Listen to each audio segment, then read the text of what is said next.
Buongiorno e ben trovati a questa edizione del nostro telegiornale. In apertura la cronaca, completamente ubriaca, cade addosso ad un anziano ospite che doveva accudire e lo ferisce. Per questo un'operatrice socioassistenziale è stata allontanata da una casa di riposo della provincia di Gorizia nella quale lavorava. I carabinieri del NAS di Udine l'hanno denunciata alla procura. Il servizio.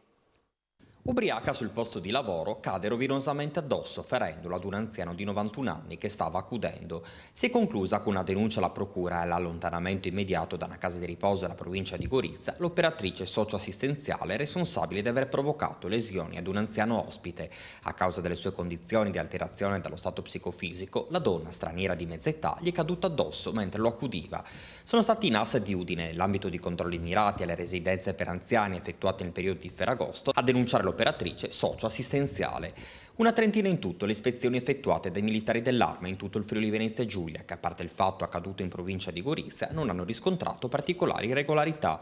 Negli ultimi giorni i carabinieri hanno ispezionato sull'intero territorio nazionale 351 strutture tra residenze assistenziali assistite, case di riposo, comunità alloggio e case famiglia, individuando 70 irregolari, pari al 20% degli obiettivi controllati, contestando 127 sanzioni penali ed amministrative per oltre 40.000 euro. Tra le violazioni più ricorrenti la carenza strutturale ed organizzativa. E durante il ponte di Ferragosto la Polizia Ferroviaria del Friuli Venezia Giulia è stata impegnata in servizi straordinari di vigilanza e controllo nelle stazioni e sui treni finalizzati a garantire la sicurezza di movimento dei viaggiatori. Particolare attenzione è stata posta al transito che interessa il valico di Tarvisio, via naturale per i flussi migratori illegali, sfruttando anche l'ormai rodata collaborazione con le forze dell'ordine della vicina Austria. Tra il 13 e il 15 agosto sono state così controllate 35 stazioni ferroviarie e scortati 18 treni da personale della Polizia Ferroviaria in uniforme. Ciò è avvenuto sull'intera rete ferroviaria della Regione con l'impiego di 59 pattuglie Polfer con il compito di prevenire e reprimere possibili illeciti lungo tutte le tratte ferroviarie. Sono state identificate 1049 persone, indagati 4 soggetti. Infine particolare attenzione è stata posta al fenomeno dei furti di bagagli, di borseggi, alle truffe, ma anche al controllo di persone e situazioni sospetti ai depositi bagagli presenti all'interno delle principali stazioni del Friuli Venezia Giulia. Cronaca ancora nell'area triestina, l'AFA di Ferragosto e le finestre lasciate spalancate nella villetta isolata hanno favorito un topo di appartamento che ha oltrepassato la recinzione seguendo rapido lo sterrato d'ingresso per introdursi furtivamente in un'abitazione. Per evitare di lasciare tracce del suo passaggio l'uomo ha accumulato rami di albero per cancellare le orme, ma il proprietario ha sentito quei passi e ha acceso la luce mettendolo in fuga. Il ladro ha usato dei rami per nascondere le proprie tracce, per minacciare il proprietario di casa che lo ha riconosciuto e denunciato. Infine una pattuglia del nucleo radiomobile di Euresina ha rintracciato l'uomo a bordo di un autobus di linea diretto in Spagna durante una sosta all'autogrill di Duino. Scoperto così che l'uomo, un romeno di 31 anni, è stato ricercato per mandato di cattura, è stato arrestato e portato al carcere del Coroneo. Parliamo ora dei soccorsi in montagna. 3 escursionisti che avevano smarrito il sentiero in Valcellina e un uomo rimasto bloccato a 30 metri di altezza a Forni di Sopra sono stati tratti in salvo dai soccorritori nella tarda serata di ieri.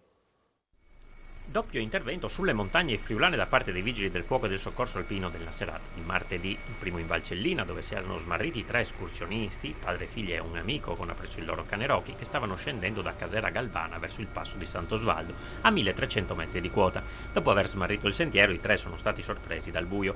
A recuperarli sono stati i vigili del fuoco di Maniago assieme a una squadra speleo alpino fluviale di Pordenone supportata dall'elicottero Drago 149 del reparto volo di Venezia che ha raggiunto i 3 portati al campo volo di Cloud.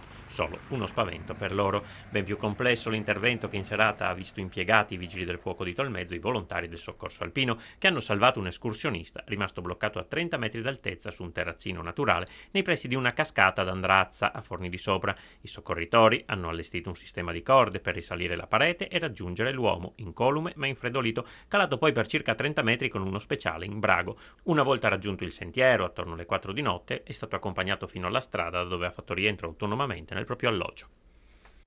Si è spento lunedì notte a 91 anni per il peggioramento delle sue condizioni di salute l'ingegner Paolo Petrucco. Per l'azienda di famiglia, l'impresa di costruzioni ICOP di Basigliano, fondata dal padre Alvise, realizzò opere all'avanguardia in tutto il mondo, tra le quali il ponte autostradale sul Tagliamento, che decise di costruire appena trentenne. Nato a Cividale nel 1930, si laureò in ingegneria meccanica a Trieste e poi entrò alla ICOP. Tra l'altro seguì nel 1957 come capocantiere la realizzazione della strada della Valcellina e nel 1958 si occupò del consolidamento degli argini del Po in Polesine. Negli anni 80 Paolo Petrucco venne affiancato in azienda dai figli Vittorio e Piero, rimanendo presidente fino al 1993 e poi presidente onorario. I funerali di Paolo Petrucco saranno celebrati questo pomeriggio alle 17 nella chiesa di San Domenico a Uine.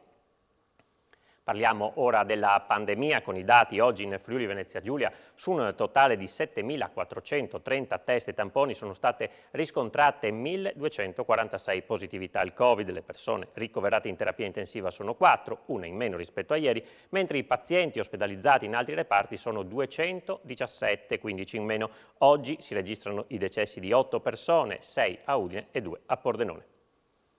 Ed è tornato dopo 2 anni l'incendio del mare a Lignano Pineta, spettacolo ieri sera tra Piazza Marcello d'Olivo e il Pontile a mare. Vediamo.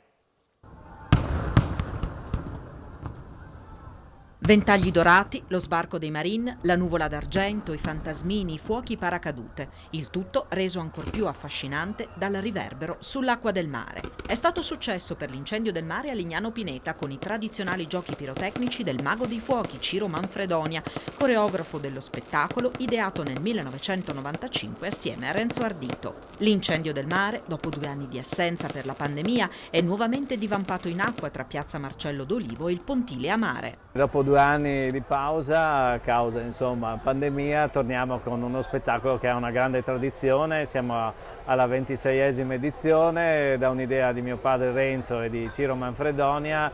È uno spettacolo che è cresciuto poi negli anni. Abbiamo la possibilità fra l'altro di avere un'azienda, la Iannotta di Mondragone in provincia di Caserta, che è alla 16ª generazione, quindi grande competenza e grande capacità, e poi questo duetto di fuochi che partono sia dalla piattaforma qui ormeggiata a 300 metri da riva, sia dal Pontile a mare di Pineta. Ogni anno abbiamo delle novità. A me piace tantissimo quando partono dei fuochi che cadono in acqua e dall'acqua ripartono, e ci sono dei momenti in cui i fuochi sparati dalla piattaforma, dal pontile, e poi partono anche quelli dall'acqua, non si sa veramente dove guardare. Parliamo ora di sport. Bronzo europeo ieri nella staffetta mista 4x200 per Alice Mizzau, che sancisce il ritorno ad alto livello della 29enne friulana. Decisiva la prestazione nella sua frazione per arrivare al terzo gradino del podio. 1,58,73 sui 7,31,85 di squadra. È questo il tempo che è valso ad Alice Mizzau e la staffetta azzurra il bronzo europeo alle gare di Roma 2022, una medaglia che va ad aggiungersi al dominio italiano agli europei casalinghi. Ma per la 29enne di Beano è una medaglia che sa di rivincita dopo anni bui che non hanno portato soddisfazioni. È il terzo tempo quello di Alice, decisivo per il terzo posto finale, insieme ai compagni Matteo Ciampi, Stefano Di Cola e Antonietta Cesarano, nella staffetta mista 4x200 stile, vinta dalla Gran Bretagna, seguita dalla Francia. Il tempo di Alice è servito per mantenere alle spalle l'Ungheria, con soli 3 centesimi di distacco da un atleta di 13 anni più giovane. Alla Mizzau, nel primo giorno di gara, era sfuggito il bronzo con la 4x200 femminile, arrivata alla fine ai piedi del podio, dietro proprio l'Ungheria. Niente finale invece per Matteo Restivo, 15° in batteria, ma escluso dalla regola che prevede un massimo di atleti italiani tra semifinali e finali. Ultimo giorno di gara in vasca oggi, per poi completare il calendario degli europei fortunatissimi finora per gli azzurri, con il nuoto in acque libere e i tuffi. Dal nuoto al calcio, finale da brividi questa sera per la Coppa Carnia in un derby inedito. Per la prima volta si affrontano in finale 2 squadre dello stesso comune tra Villa e Folgore. Strada chiusa e 1000 spettatori a Tarvisio, diretta su Telefriuli a partire dalle 19:45 e poi fino alle premiazioni. 380 persone in tribuna e 800 lungo l'impianto. Sono queste le attese per la finale di questa sera di Coppa Carnia a Tarvisio, la prima ospitata dal Maurizio Siega. Ed è anche la prima in 44 edizioni a vedere affrontarsi due squadre dello stesso comune, Villa e Folgore.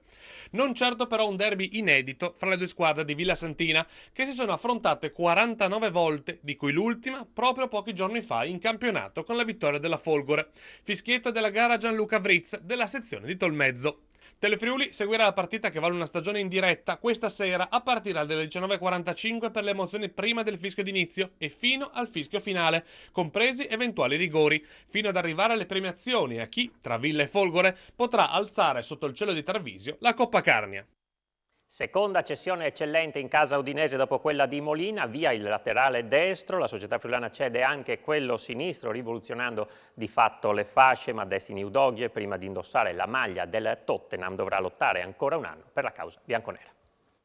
È arrivata nella serata di ieri l'attesa ufficialità del trasferimento di Destiny Udogie al Tottenham, un'operazione di cui già si sapeva tutto, circa 20 milioni all'Udinese, un contratto di 5 anni al giocatore che rimarrà comunque in prestito per questa stagione alla squadra friulana. Un bel colpo per gli Spurs, per le casse dell'Udinese e per lo stesso Udogie che a nemmeno 20 anni ha realizzato il sogno di andare a giocare in Premier. Arrivato a Udine il 15 luglio 2021 a titolo definitivo come investimento da 4 milioni di euro dopo appena 6 apparizioni da 164 minuti con la maglia dell'Hellas, il terzino si è preso immediatamente la maglia da titolare in bianconero in un ruolo in cui il divario con la concorrenza è stato subito evidente e da subito si è capito che è lui la più grande plusvalenza dell'Udinese nel campionato 2021-22.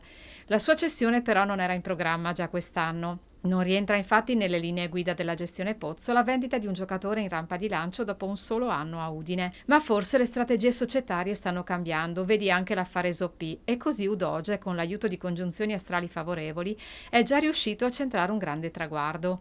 Deve però tornare subito con i piedi per terra. Sabato arriva la Salernitana, un appuntamento che l'Udinese non può fallire, e Udogie nemmeno se vuol confermare agli Spurs di essere già diventato grande. È tutto per questa edizione del nostro telegiornale, dopo di noi l'appuntamento con A Voi la Linea. Grazie per averci seguito, buon proseguimento di giornata.